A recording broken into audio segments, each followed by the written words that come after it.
இறைவாக்கு வாழ்வின் விளக்கு. நான் யார் மீது அன்பு செலுத்துகிறேனோ அவர்களை கடிந்து தண்டித்து திருத்துகிறேன். ஆகவே நீ ஆர்வம் கொண்டு மனம் மாறு. திருவெளிப்பாடு 3ஆம் அத்தியாயம் 19ஆம் திருவார்த்தை.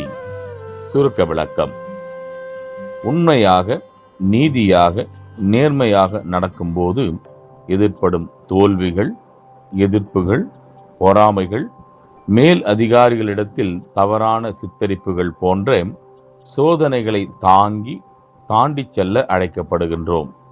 நீதியின் கடவுள் நம்முடன் இருக்கிறார், இறுதியில் உண்மை வெல்லும் என்கின்ற எண்ணத்தோடு இவைகள் ஆண்டவர் தரும் சோதனைகளாக புரிந்து கொண்டு உண்மையுடனும் நேர்மையுடனும் நீதியுடனும் இறுதி வரை செயல்படவே அழைக்கப்படுகின்றோம்.